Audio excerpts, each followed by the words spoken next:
Found all the Golden guys in the room. Thanks to everyone that came out tonight. This is a big deal for everyone in our area, you know, getting all the Christian athletes in the area together in one room and getting to praise the Lord that we all love. So this was a big deal for me. I'd never really been asked to share my testimony before, and when Ryan Young, our team chaplain, asked me to share my story, I was like, why?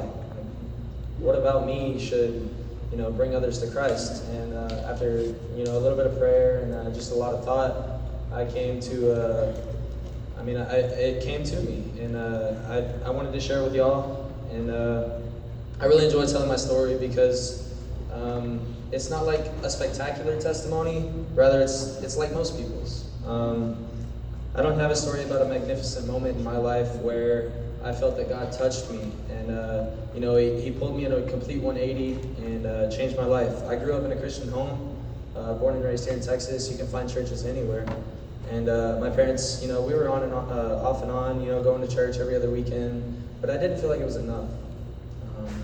So one weekend, Saturday night, spent the night at a friend's house, and that Sunday morning we woke up, he said, hey, we're going to church. I was like, all right, sweet, I'm in, you know. And after that service, I knew right away, I'm taking my family to this church this weekend. Every opportunity that I get, I'm taking my dad, my mom, and my sister to this church. You know, I'm gonna spread God in our family, and I just started in our family.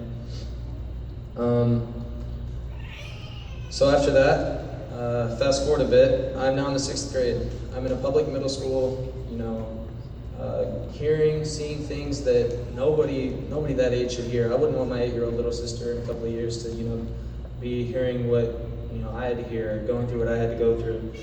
So I finally convinced my parents to let me go to a private Christian school. So I was going to be a lion. Throughout my time at Grapevine Faith, I went through quite a bit spiritually. You know, I got saved in the 7th grade, and I thought, yes, I'm done. You know, I'm going to heaven, right? But God had a different plan. So as we all go through our ups and downs, I kept finding myself coming back to the same question. You know, why am I here? What is God's plan for me? And in 7th grade, I wouldn't find that answer for another 5 years. So 5 years of ups and downs, and I finally found my answer. Second semester of my sophomore year, I transferred to a public school, Colleyville Heritage. And this was weird. My mom and my cousin, they said to themselves, he's not going to be able to handle it. You know, he hasn't been there in forever. But soon, my answer came in a 5'8" man that runs very fast and has a bigger heart than anyone I've ever met.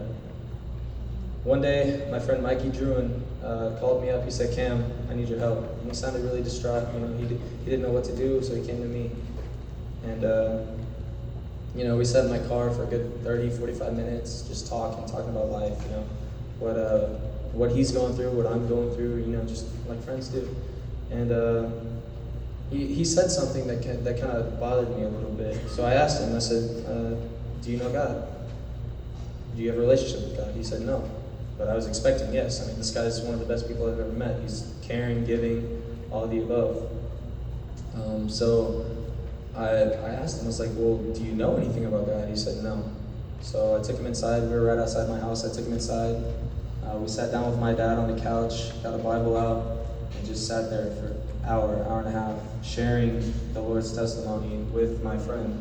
And me thinking, oh yeah, this is the dream, you know, I finally get to get out and do what God wanted me to do, which was share His message. And through that, He brought me closer to Christ. I wasn't bringing Him to Christ, He was bringing me to Christ. I wish He could be here tonight, but yeah, that's all I got.